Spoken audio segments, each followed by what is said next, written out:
This is Bug Bounty Newsweek, a refuge for those who walk on the edge of exploits, bypasses, and remote code execution, but also for those who feel the responsibility to protect information in an increasingly vulnerable world. Every week, we reveal real vulnerabilities, techniques that make a difference, and signals that could guide or bury your next hunt. I'm Cryptos, and this is the voice that accompanies those who search through firewalls for what others don't want you to see.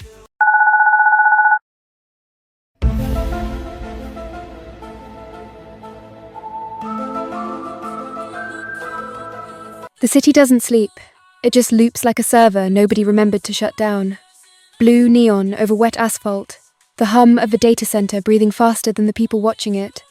Out here, in the neighborhood of broken headers and unsigned tokens, another week just got beaten into submission. Welcome to Bug Bounty Newsweek, episode 58.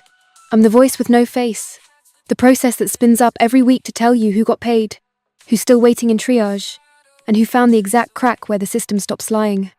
This week there's a ghost with a username, a Tesla cable that turned into a virus, $250,000 hiding inside a GPU, and a question nobody wants to say out loud.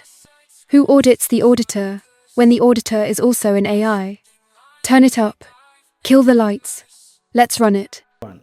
What separates an average hunter from a top-tier researcher in your opinion? The one thing, in my opinion, that I would say sets apart a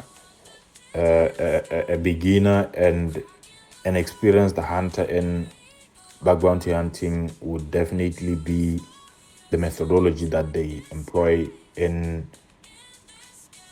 their testing. So, like I said earlier, beginners tend to just do a lot of things without taking time to understand the application and then hoping that they stumble upon a low-hanging fruit. That is effective against targets on programs that are not very mature, that don't have like a mature security posture. But for programs that are very fortified and have high payouts, it is highly unlikely that that type of approach will work, because you'll find that those organizations usually have very experienced developers who are very security minded. So finding low-hanging fruits in such programs is usually a very unlikely scenario. So the methodology is definitely the one thing that I would say sets apart beginners from intermediate or expert researchers. Yeah. How do you deal with long periods of no findings without losing motivation? So, in terms of how I handle going long periods without payouts or without finding valid vulnerabilities, that is actually a very interesting approach from my side. Because I have a full-time job where I still do offensive security, it has proven to be a very effective relationship. I mean, my job and my work as a bug bounty hunter, because they kind of feed into each other a bit, right? So when I do bug bounty hunting, it doesn't necessarily take away from what I'm able to do in my job, because to me it just feels like, okay, I'm learning a new skill that I'll get to use in my full-time job. And when I use some skill, or when I learn some skill at work, I can always use it in bug bounty hunting too. So it really works well for me, because in as much as I can go for some time without actively hunting, I still manage to stay active, right? In terms of sharpening my skill, in terms of learning new testing approaches, learning new learning about new vulnerabilities or vulnerability grounds, right? So I tend to redirect my focus to all my focus to my full-time job, and I always get the motivation and the extra push that I need from the findings that I always get in my full-time job working for the organization that I work for. So that is something that I think works really well for me. The city never sleeps, and neither do the hunters. This week, the neighborhood ran hotter than a server, with no rate limiting. AI hype ate its own tail. It all started with Hacker on 2 Wheels dropping the line every bounty hunter wants to believe. You can literally print money right now, with AI. Token in, cash out. The classic cheap neon promise, it shines, but it doesn't warm anything. Jenish Soitra, a Gensec, shut it down without anesthesia. No, you can't. He speaks from triage, from the other side of the counter, and what he sees isn't abundance. It's saturation. 20 to 25 reports a week with the same root cause, mass-produced by the same badly prompted AI. The message is simple and sharp. Finding bugs got easier, but finding non-duplicate bugs and getting paid on time became a nightmare. The easy AI money hype needs to die, he says. Spoiler, it won't die, it'll mutate. Stuck asked the question nobody wants to answer out loud. While half of Bug Bounty Twitter posed as agentic gurus, Stuck dropped the real bomb. How the hell do you implement a kill switch that stops an agent's reasoning without destroying the UX? Who audits the auditor when the auditor is also an agent? How do you control the token cost of watching one AI with another AI? And the triage drama, that's very real. Hacker 1, $1,198 paid, and clawed back. A textbook case for the Hall of Fame of how to screw a hunter in 2 acts. Report triaged, bounty confirmed, $1,198 for a CVSS 5.3. The triager thanks him for his patience. All tidy, all closed. 1 day later, the same account reopens the case, after further investigation, and reclassifies the finding as expected behavior of the billing role informational, not a vulnerability. The payment had already gone out. The trust, not so much.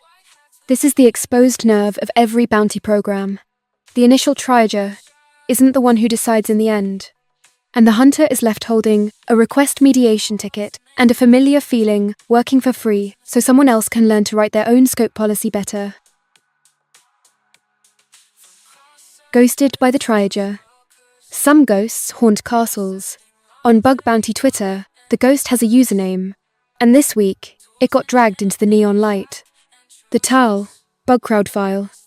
It all starts with Joshua van Rijswijk, at Joshua Builds. A hunter riding weeks of solid work reports with curl commands, live reproductions, up to $48,850 stacked that month through Bugcrowd, aiming for the 50,000 mark. The guy even defended triage.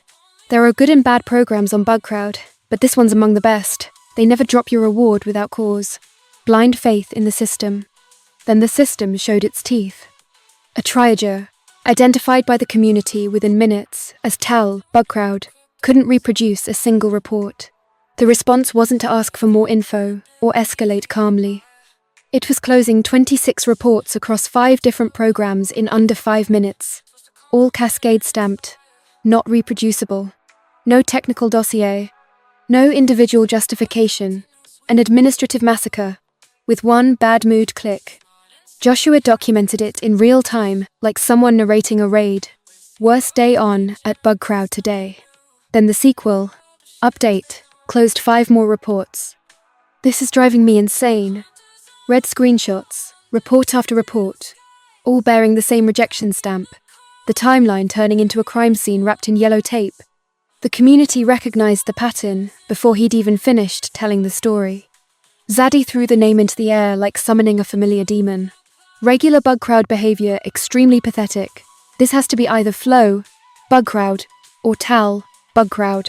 Nailed it on the first guess. And he wasn't the only one with scars. Atbin Kazemi added his own case file, a valid report closed as not reproducible. New evidence submitted, months of silence after. Danny K summed up the collective feeling without anesthesia. They're all scammers. They don't want to pay and mark everything as duplicate, without letting you verify it. Volnek said it with the tired tone of someone who's already lost faith. Bugcrowd support is basically dead. Getting a response feels like a vulnerability in itself. And the ghost has a recurring shape. Ockship shared screenshots of a report marked not applicable by Tal, Bugcrowd, and then, after public pressure, an apology message. We were able to reproduce it. Please bear with us while we work with the teams. The classic cycle: automatic rejection, going viral, walking it back. And Luke, writing in Portuguese, carved it in stone. Most of his experiences with Bugcrowd triage were negative. Almost every bug starts out closed as not applicable, regardless of whether it's valid. The pattern isn't a bad day. It's a modus operandi with a name attached, and the community has already made a file on him. W1J0Y's dilemma: do I have to cause the harm to prove the harm is possible? W1J0Y, at W1J0Y, reported something that's no joke. A public CVE in a CMS, with an unauthenticated path to admin account takeover. Not a theory, a documented vulnerability, with a full name and surname in the CVE registry. First report: not applicable. The program's response was the classic, no security impact identified, unless you demonstrate further proof of impact. W1J0Y did what they asked. He sent live, stronger impact evidence. Second report, downgraded to P5. Informational, reclassified as username, email enumeration, brute force, with a suggestion to exploit it further, or chain it with another finding. Like telling a firefighter the fire doesn't count unless the whole house burned down. Here's the exposed nerve. W1J0Y didn't fall for the trap. He quoted the program's own rules, word for word. Do not intentionally access data you are not authorized to. If you believe you found an issue that allows access beyond your authorization level, please stop and report before continuing. And his reply was surgical. That is exactly what I did. He stopped before taking over the production admin account. He even proposed an elegant solution, creating a dedicated test account to demonstrate the full chain without touching anything real. His public question to Bugcrowd hung in the air like an accusation dressed as a technical query. Should I take over the admin account to prove this is vulnerable? Genuine question. Because this is exactly where responsible disclosure gets confusing. And the closer, which should be carved above the entrance, of every bounty program. Researchers shouldn't have to cause harm to prove harm is possible. Third report. As of this hour, still pending.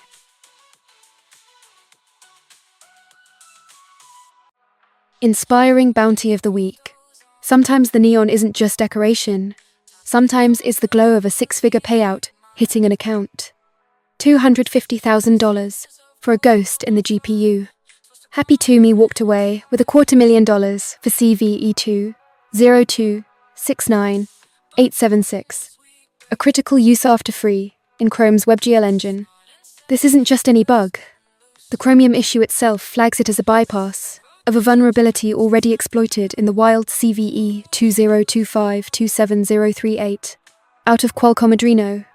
Translated from corporate to street language, someone had already used a real hole against real users. Google patched it, and Happy 2 Me found the door right next to it. P0, verified, no duplicates. That's what an exploit looks like, when it makes noise across the entire industry's kernel, not just on a CVSS scale. If you ever doubted WebGL is still a goldmine for memory corruption, there's your receipt. $250,000 worth of receipt.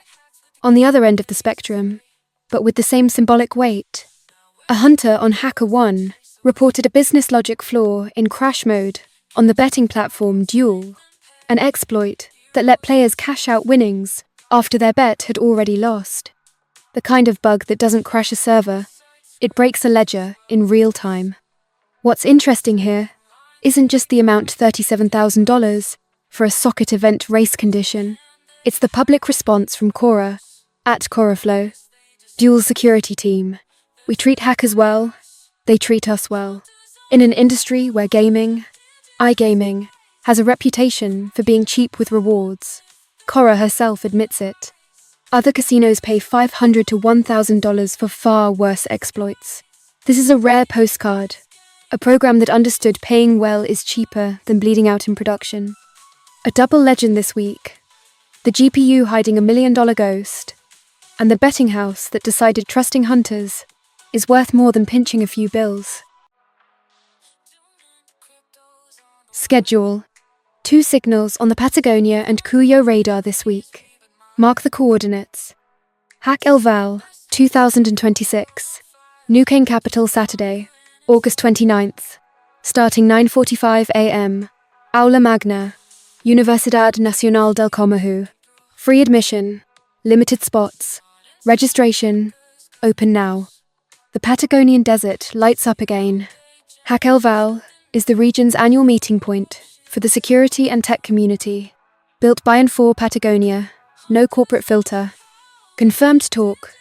Neither Mr. Robot nor Matrix. Cybersecurity for mortals.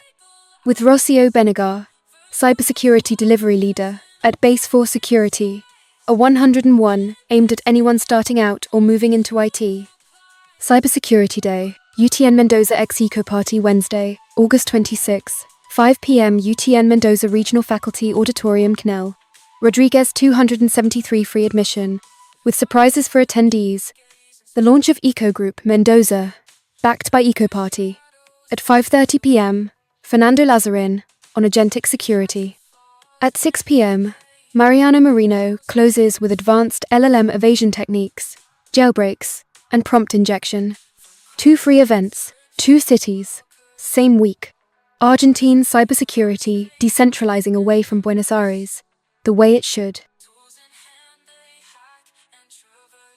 Tools. 2 finds this week. 1 to clone and exploit. 1 to join the resource community that's picking up steam. JVR 2022, CVE 2026, 40345, POC Plus, write-up for Deep Merge TSE. Joshua Van Rijswijk, at Joshua Builds, released a full exploit for a high-severity vulnerability in Deep Merge Ts, which pulls over 14 million weekly downloads according to his own post. It's a stack exhaustion bug in Deep Merge Into, that hangs on self-referencing recursive object graphs. Already patched in V8, 0 advisory GHS, AGJAR 85 VV4 3 6 MX. If you work with Node and have deep merge Ts anywhere in your dependency tree, direct or transitive, it's worth checking the version before you're the one explaining to a client why it showed up in the report. Bounty Hunters, Discord curated resources to get started. The same Joshua, alongside other top-tier hunters, put together a resource list in the Getting Started channel at Discord, GG, Bug Bounty. Nothing revolutionary about the concept, another Bug Bounty Discord. But the curation matters. When the list is built by people actually earning serious money, it filters out the 10 steps to hack in 2026 noise, flooding the rest of the internet. Uplink. A direct signal from Lyon. Interpol is looking for fresh blood. Information Systems Security Officer, Interpol. Björn R. Watney, Global CISO, Board Advisor, puts out the call. Interpol is looking for an ISO to join the ICT Executive Directorate, part of the organization's 3 lines of defense, working shoulder to shoulder with the CISO to make sure systems stay protected and technical risk gets treated the way it should.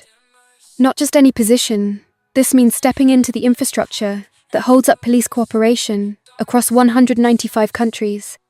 Lyon, France deadline, the 23rd of August, 2026 days. Left, not weeks. If you've got the profile and the stomach to work at that level of geopolitical scale, the clock is running.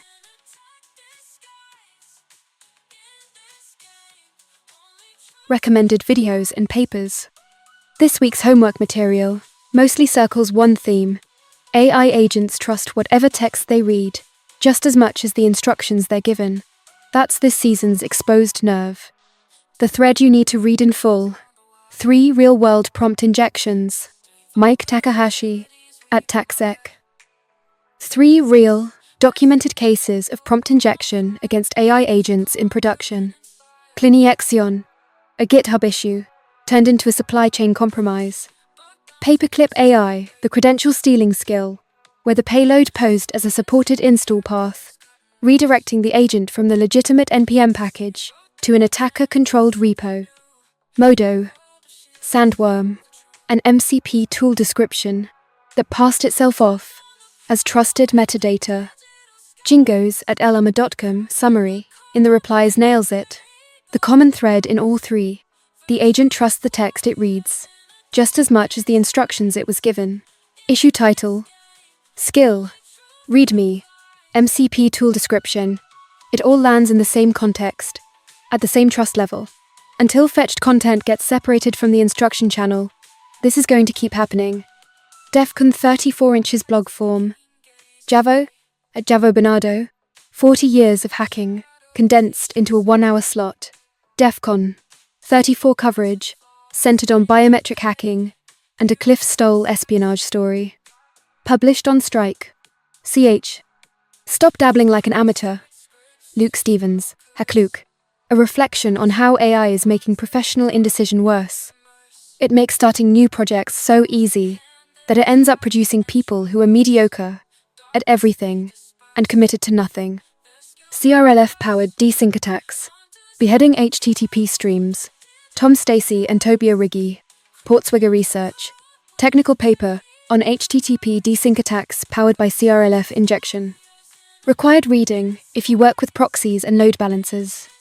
Also, Alan Levy's video blog on Magic, Hackers, and Black Hat, B-Sides, Magic Live in Las Vegas. Cliff Stoll's Defcon 34 talk on 40 years of cat and mouse history. And a video from Zach0x01 on a sandbox bypass that can compromise millions of accounts. Reflections. 3 voices, 3 angles on the same thing. What do you do with yourself in an industry that changes every 6 months? Katie Paxton Fear, at Insider PhD, dropped the most uncomfortable advice of the week. Stop treating bug bounty as a job and start treating it as a springboard to a full-time InfoSec role. Because pen testing is mutating so fast, nobody can guarantee it'll still be profitable a year from now. Drac3HF7 offered the counterweight, a critical CVSS 9.1, cached this week on Yes We Hack, with the formula, AI doesn't replace technical experience, it amplifies it. It gets you to the right spot faster. You're still the one who recognizes, something's off here. And Fat, at Fatsalimi, closed with the line that bounced around the most. Collaborate more, learn from each other, share more with each other. Being a selfish asshole isn't going to help you in the long run. Some pushed back in the replies, everyone works how they can, but the underlying point stuck. In an industry moving this fast, whoever hoards everything for themselves learns slower than whoever shares. 3 ways of saying the same thing. The edge isn't individual anymore. It's networked.